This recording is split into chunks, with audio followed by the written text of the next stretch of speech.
Don't Get Around Much Anymore is the standard as voted for my patrons for November for this month. In this lesson, I'll show you the chord shapes you need, run through the form, how to play the chords and break down that harmony, everything you need to understand this song and play the chords. Now check the description for a link to the PDFs for the chart and the chord shapes. There's also a link to my Patreon page where there's a chord melody, chord tone outline, comping study and 2 solos for this wonderful standard. Now let's get on to it.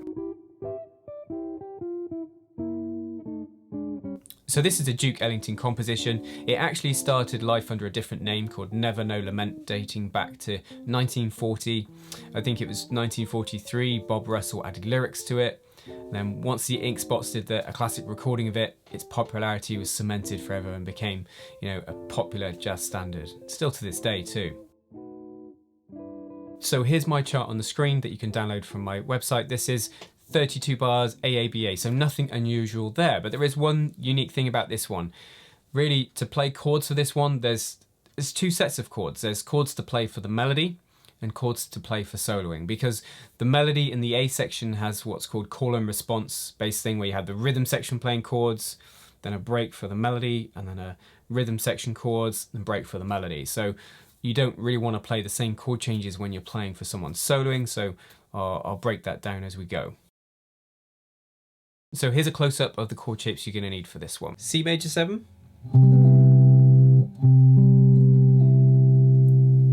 C6 9,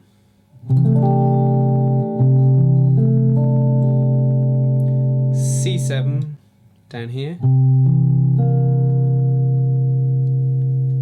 and also up here. D minor 7, D7, E flat minor 7, E flat diminished,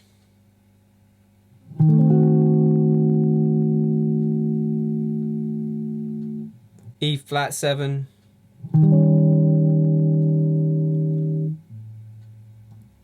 E minor 7, F6/C, F sharp diminished, F sharp minor 7 flat 5, B7, B flat 7, A7, G7, and G minor 7. So here's the A section on the screen. We've got a first time bar, we've got a second time bar. So you're going to play this first line, play the D7 and the G7, and the first time you're going to play C6 9 and G7.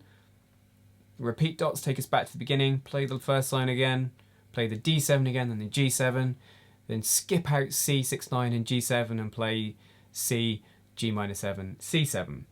Features of this is that we're not playing all the time. This is where the call and response come in, because the melody is going to go ba-ba-do-ba-do-do, and then we're going to go ba-ba-do-ba-do-do, then we're going to go ba-ba-do-ba-do.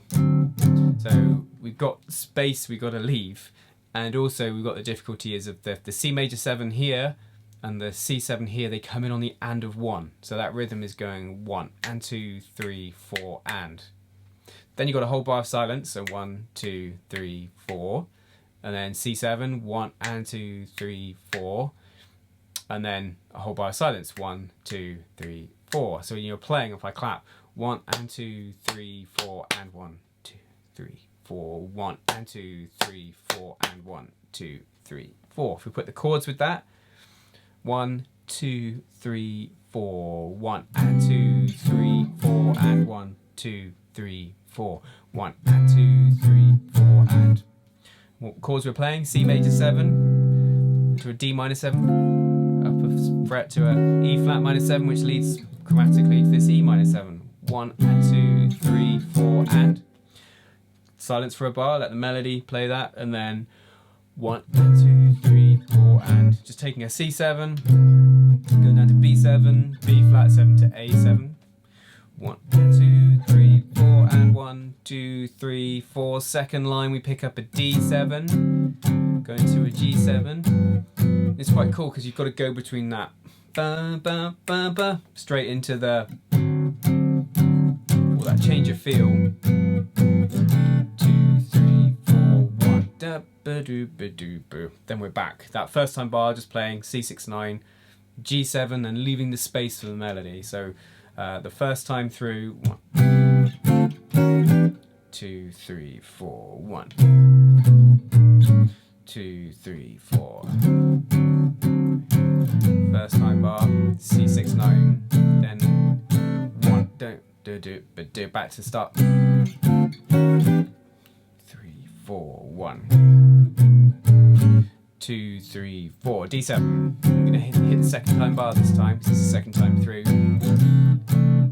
G minor 7, C7, and we're going somewhere. So difficult things in that section, or may not be difficult for you, is that coming in on the 1, and actually, you know, that space when you've got to be silent, making sure you come back in at the right time. You don't come in too early, you don't come in too soon. So practicing to a metronome or to recordings in the same key could be good things there. The B section then. So that G minor 7, C7 was leading us somewhere, and it's going to lead us to this F6-9 with the 5th in the bass. Nice voicing for that chord. To an F sharp diminished, to C major 7, to C7, back to the F6. Then we're going to travel to an F sharp minor 7 flat 5 to a B7. And this next bit's about working its way back for another A section. E minor 7, E flat diminished, D minor 7. Then there's that break there for the melody to go ba ba da ba da ba. So you got F6-9, the F sharp diminished, to C major 7, C7, picking up the F6 again, F sharp minor 7 flat 5, B7, E minor 7, walking down, then finishing on that D minor 7, and then we've got the space there, so we're going 1 and 2, 3, 4 for the melody. So that B section, you know, not as complicated as the A section in that it doesn't have all those breaks, and it's got some nice chords in there which we'll break down the harmony of later. Now the third and final A, as I said, this is AABA, very similar, it's just got a turnaround on the end. So we're back to the 1 and 2, 3, 4, and 1, 2, 3, 4, 1, and 2, 3, 4, and 1, 2, 3, 4, D7, G7, then this turnaround, C6-9 to E flat 7, D minor 7, G7. And we finish on a C6-9 would be nice. 1, 2, 1, 2, 3, 4, 1, 2, 3, 4, 1, 2, 3, 4.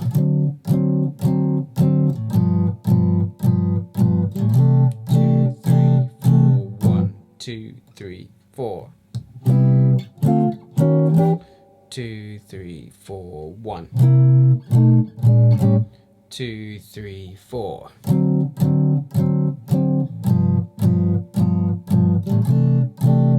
B section coming up.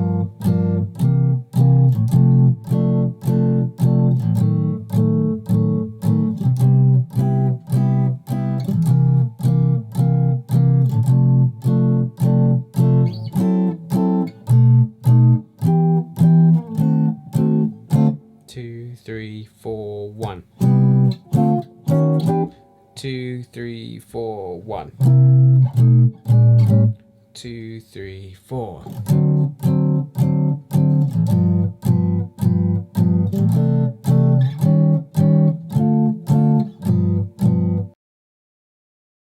Now that would be the way you play the changes for someone playing the melody. Most people when they solo wouldn't want to solo with all those breaks. You could, but quite often people will just play chords through that and maybe omit a few things and simplify it. So here's one way you could do that. And here's the soloing changes A section on the screen. All that's changed is we've taken out all the moving chords and we can just have 3 bars of C major 7, then a bar of A7. So just 1, 2, 3, 4, 1, 2, 3, 4, 1, 2, 3, 4, 1, 2, 3, 4. Then you're back to normal. This is what we had. We just won't have the stop. I'm going to go G7 here. Back to the start. 3 bars of C major 7. A7, then second time bar, no different. So really not a lot changed apart from the first line, but obviously hasn't got all those breaks and chord movements. Not to say you couldn't do other more interesting things there, but just for simple basic changes to play over the A section, that's what I do. And the B section, the only thing that's changed is the last bar. Everything's the same, but in the last 2 bars, I'm going to go E minus 7, E flat diminished, and then D minus 7, G7. So final A, just take the same way we just did the A section just then, just 3 bars of C major 7, no breaks, then a bar of A7. So it's a subtle change, but obviously that's just a way to simplify the chord changes for soloing over, because some people might find the rhythms of that ba, ba, ba, ba, could be a point where 2 people or a few people playing it, there's a big disconnect on the timing. So first, maybe good to simplify things. So onto the harmony of this tune, there's a few interesting things going on in here and a few very typical harmonic moves as well that are very common to jazz harmony. So first off, we're in the key of C. So key of C means the following chords. Chord 1, C major 7, or it could be C6 or C6-9. Chord 2, D minor 7. Chord 3, E minor 7. Chord 4, F major 7, or it could be F6 or F6-9 again. 5 chord, G7. A minor 7 chord 6, B minor 7 flat 5 chord 7, back to 1. Now on the chart and the harmonic analysis, I've labelled the in key chords blue and the out of key chords red, so it's very visual and easy to see what chords belong and which ones don't. And I'll try my best to explain the ones that are borrowed from other keys, if you like, those out of key or red chords. So we start out on chord 1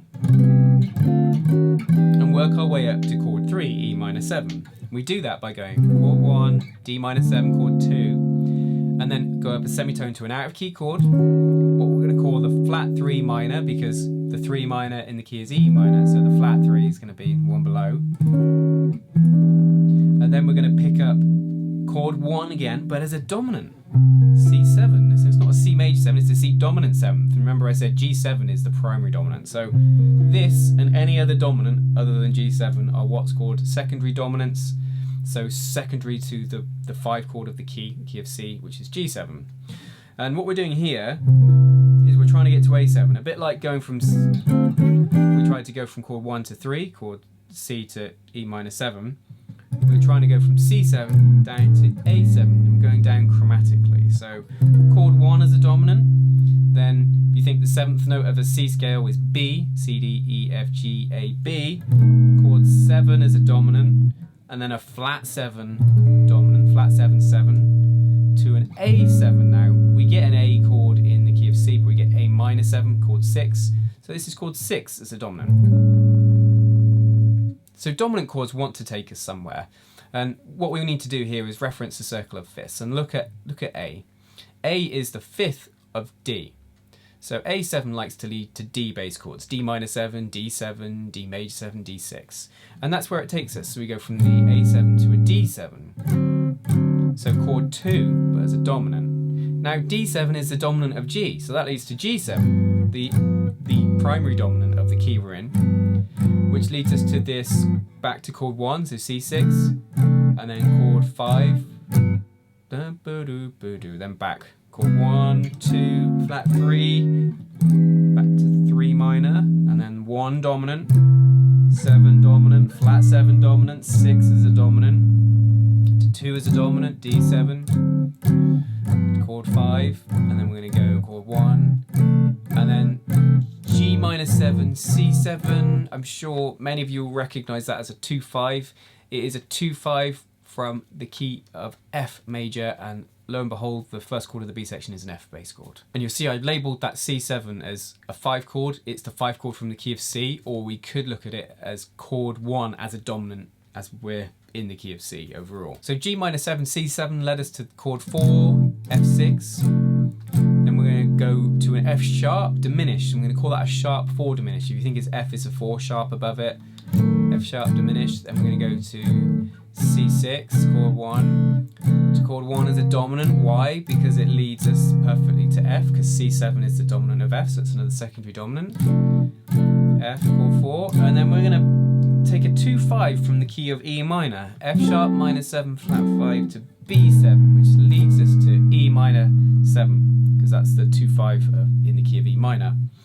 And then we're going to go E minor 7, so chord 3, then E flat diminished, flat 3 diminished, and then we're going to go chord 2, and then just looking at my chart here, I haven't put a 5 chord at the end here, but you know, if you're playing the soloing changes, you want a G7 for chord 5.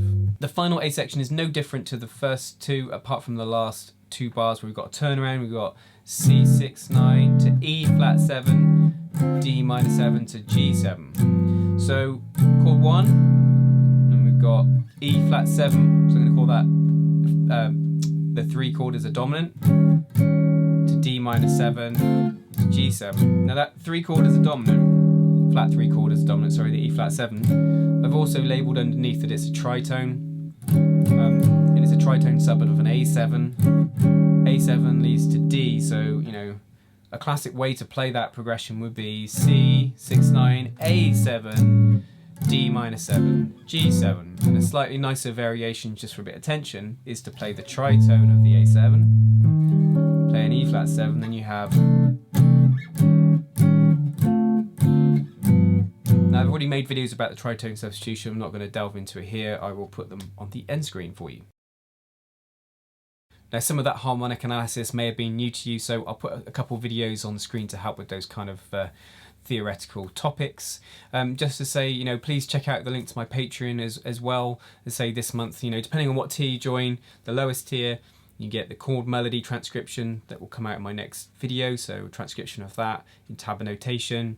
The next tier, you get a chord tone outline, so a great way to practice your arpeggios that follows the harmony of the song. A comping study with sort of interesting rhythms and shapes and things to get you more creative with your comping. And then the top tier, you get all of the previous tiers, plus you get a beginner solo and an intermediate solo in tab and notation as well. So please do check that out, and if you've got any questions, just leave them below. Hope you've enjoyed today's lesson. Thanks for tuning in. Jazz guitar lessons every Wednesday. Until next time, you take care.